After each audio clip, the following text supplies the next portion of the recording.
संबंध से चाहे लड़की पैदा होती है लड़का पैदा होता है, लेकिन यहाँ की जो कल्पना है वो मनुष्य के द्वारा पैदा होती है, मनुष्य उसको पैदा करता है।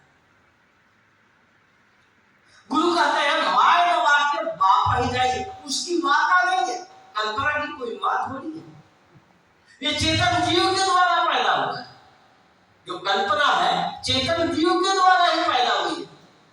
अब इसको कौन समझेगा?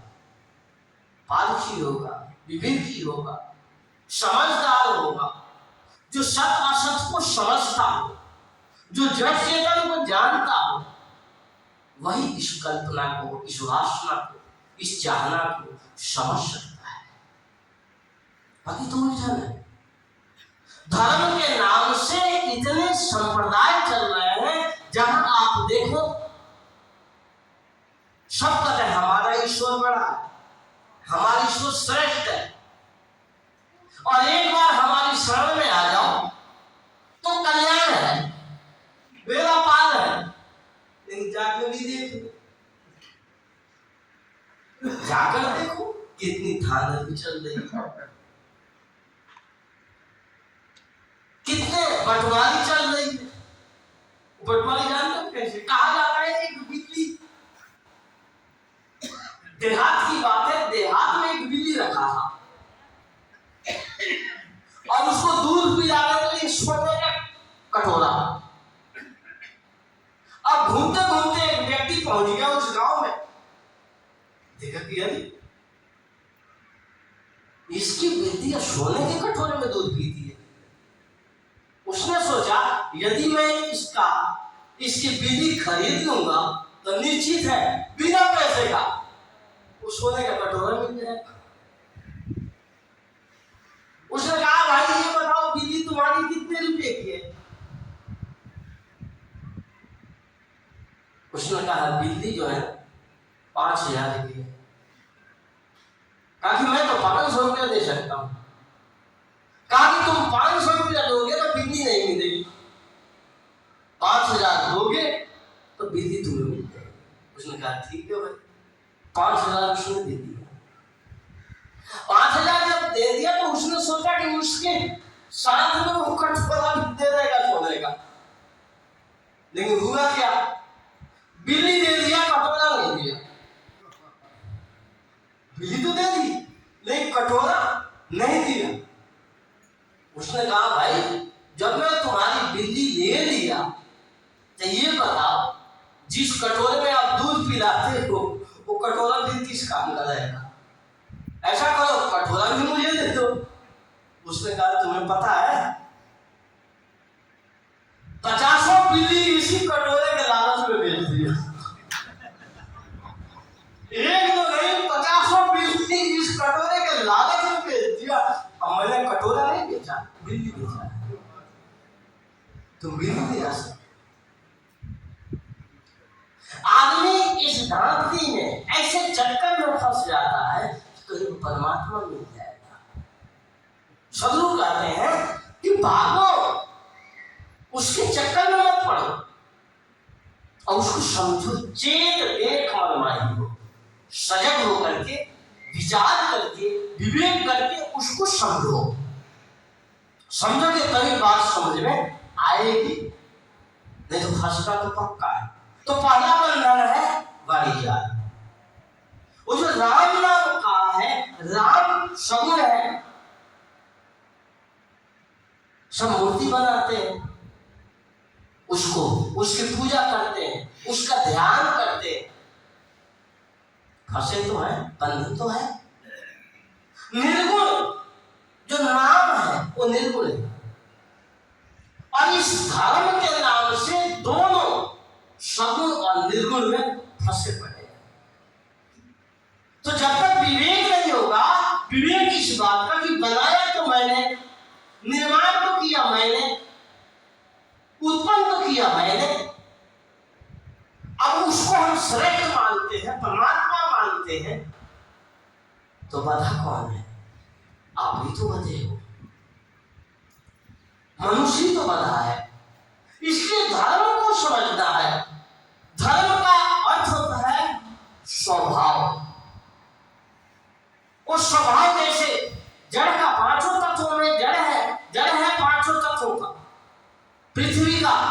धर्म है वो कठोर है, वो बदलता नहीं, ये धर्म है। जल का धर्म शीतल है, अग्नि का धर्म उष्ण है, वायु का धर्म कोमल है। आपका धर्म क्या है? आपका स्वभाव, आपका धर्म जागना है। वो आपका स्वभाव ही है। गुरु ने कहा जागृत रूपी जीव है। जीव का स्वरूप बताया कि ये जो जीव है इसका स्वभाव, इसका स्वरूप जागृत है। लेकिन इसको न समझ करके पता नहीं आदमी कहां कहां फंसता चला जाता है। साधु करते हैं चेत देख मन में, दूसरा पर नाम पर खाते हैं बाबा दादा और परपाजा, जिनके यहाँ हुई वाड़े बाबा, बाप के बाप को बाबा कहा जाता है, दादा एक पीढ़ी और बढ़ जाती है, दादा को बाबा कहा जाता है। कहीं परपाजा, परपाजा कहते हैं बाप के बाबा को, मतलब बाबा के बाप को परपाजा कहा जाता है।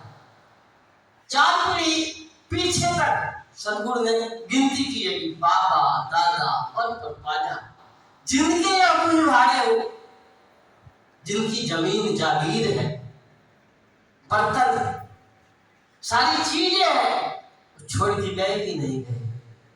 उन्होंने किया क्या? इसी संसार की वस्तुओं को बढ़ाने में पूरा जीवन खपा दिया। अब ऐसा हम भी कर रहे हैं। जब हम कर रहे हैं वो भी ऐसा ही खाली हाथ गए, जीते हाथ गए। हम भी जाएंगे तो कौन सा भर के जाएंगे? खाली हाथ जाएंगे, सब छूटेगा। हम जाने थे खाएंगे बहु जिमी बहुमाल, अजो का तो ही पड़ा रहा, पकड़ ले गया काल। 14 ठारे शूरमा सबे बजावे गाल, मन महस से ले चला ऐसा परवन काल। वो भी नहीं बचे, बाबा दादा बाबा परपाजा भी नहीं बचे, तो हम कहां से बच सकते हैं? इसलिए कहा पति जी ने बहुत सुंदर बात कही, सबका डेरा चंद रोज, देख लो संध्या सवेरा चंद रोज। कितने राजे महाराजे हो गए और कितने दारा सिकंदर खो गए। हर किसी का है बसेरा चंद रोज, देख लो संध्या सवेरा चंद रोज।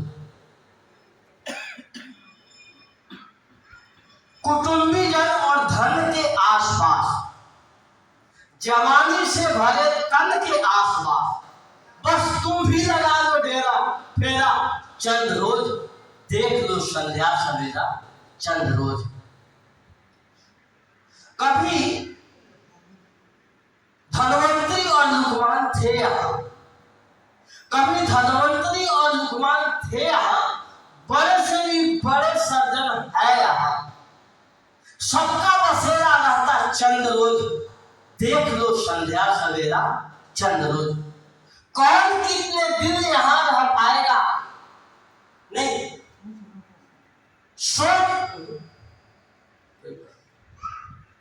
जो सताते हैं निर्बल दीन को, जो सताते हैं किसी बलहीन को, पथिक तुम भी कर लो तेरा मेरा चंद रोज, देख लो संध्या सवेरा चंद रोज। तो थोड़े दिन का समय है, कौन कब चला जाएगा कोई गिनती है? कोई ये निश्चय कर ले कि हम कितने दिन जीऊंगा, वो पता नहीं जिएगा कि नहीं जिएगा। अभी कुछ दिन पहले वो सतसाई जो बाबा था, सतसाई, उन्होंने क्या किया, 10 साल पहले निश्चय किया, जैसे 1990 समझ लो, कहा कि 2000 में मैं मरूंगा, और 90 में ही मर गया। 10 साल पहले मर गया, कहा 10 साल बाद, लेकिन 10 साल पहले मर गया। इसका मतलब क्या है? मौत किसी के हाथ में नहीं है, वो कब आ जाए। सदगुरु ने कहा काल खड़ा सिर ऊपरे, ते जाग भी राजे मीत, और जाका घर है गैर में सोकर सोए निश्चिंत। कि निरंतर जागो, मौत कब आ जाएगी कोई निश्चय नहीं है। तो सदगुरु कहते हैं बाबा दादा और परपाजा जिनके यह हुई भारे हो, आंधर भय योग की भूति दिन का है सब छाए। इस संसार असार को धंधा अंतकाल को इराही हो। ये जो संसार है ये असार है, उसमें सार कुछ भी नहीं, उसमें यथार्थ कुछ भी नहीं, सत्य कुछ भी नहीं। मानते तो है कि सार है, सत्य है, इसी से जो कुछ है सो है, लेकिन व्यवहारिक जगत के लिए हम व्यवहार करते हैं, उसके लिए तो ठीक है, लेकिन व्यवहार को जब तक आपकी श्वास चल रही है, जब तक आपकी सत्ता इस शरीर में काम कर रही है, तभी तक व्यवहार है। और जहां सत्ता गई कि व्यवहार भी गया, क्षण मात्र नहीं लगता जाने। इसलिए व्यवहार का कोई महत्व नहीं, महत्व है जीते जी अपने परमार्थ का, कि हमारा परमार्थ सधे। उस व्यवहार को लेकर के हमारा परमार्थ सधे। परमार्थ सधने का मतलब क्या है? हमारा बंधन टूटे, हमारी अज्ञानता दूर हो, हम ज्ञानी बने, अपने स्वरूप में स्थित हो, हमारे संस्कार बदले, हमारे विचार बदले। ये मनुष्य जीवन की सबसे बड़ी भूमिका है। यदि इसमें ये बात नहीं हुई तो समझ लेना कहीं भी बात बनने वाली नहीं है। इसलिए काम पूरा करना चाहिए और इस काम के लिए निरंतर सतर्क रहना चाहिए और इस काम को करना चाहिए। बाबा दादा और परपाजा जिनके यम हुई भाड़े हो, आंधर भय योग की बूटी दिन का सब छाए। इस संसार असार को धंधा अंतकाल कोई नहीं। कौन रहा? कितने राजे महाराजे हो गए, जिसको लोग गाते हैं राम कृष्ण, आज कहाँ है?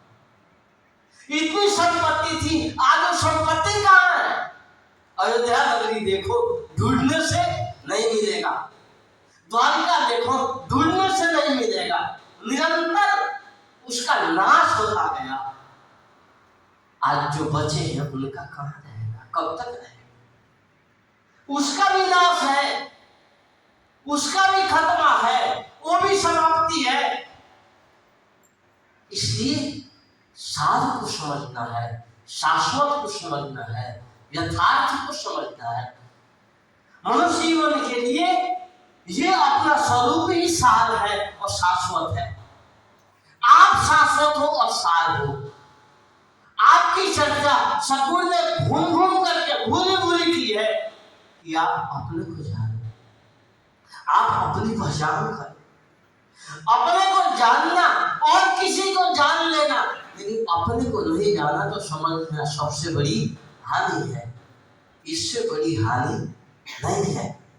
इसलिए अपनी जानकारी, अपना ज्ञान, अपना ठहराव करना चाहिए। ये भूमिका है, ये अवसर है, ये मौका है। तो सदगुरु कहते हैं इस संसार असार को धंधा अंतकाल कोई नहीं हो। उपजत विंसत पार न लागे, जो बादल की छाई हो। उत्पन्न होते हुए, विनाश होते हुए कोई समय नहीं लगता। जैसे बादल आप देखते हैं सावन के दिनों में, बरसात के दिनों में, अभी क्षण मात्र में इधर घाटा बस बादल लगा और थोड़ी देर में वो हवा बन जाता है, खत्म हो जाता है। ठीक है भाई, संसारिक चीजें थोड़ी देर के लिए है, वो क्षणिक है, नाशवान है, वो शाश्वत नहीं है, आपकी साथ नहीं जाने वाली। इसलिए गुरु कहते हैं नाता गोता कुल कुसुम सब इनकर कौन बड़ाई। लोग बड़ाई करते हैं, हम इतने बड़े कुल के हैं, इतना बड़ा मेरा परिवार है, मेरे माँ बाप इतने बड़े, लेकिन वो है उसको छोड़ कर यदि आप बड़ाई करो तो सत्संग की करो, ज्ञान की करो, विवेक की करो, विचार की करो, समझ की करो, तब तो बात समझ में आती है। क्योंकि यही आपके साथ जाने वाला है, बाकी और कुछ साथ जाने वाला नहीं है। जो आपने सत्संग किया, सत्संग के माध्यम से जो संस्कार बनाए, जो कर्म बनाए, वही आपके साथ जाएगा। जब शरीर छूटेगा तो वही आपके साथ जाएगा, बाकी ये सब छूट जाएगा। न संसार की कोई वस्तु आपके पास जा सकती है, ना कोई जागीर धन दौलत जा सकता है, कुछ भी नहीं जा सकता। खाली हाथ आना और खाली हाथ जाना। इसलिए हम सत्संग का, ज्ञान का संस्कार बनाएं और अपने जीवन का कल्याण करें। बस इन्हीं शब्दों के साथ वाणी को विराम। बोलिए श्री सत्य।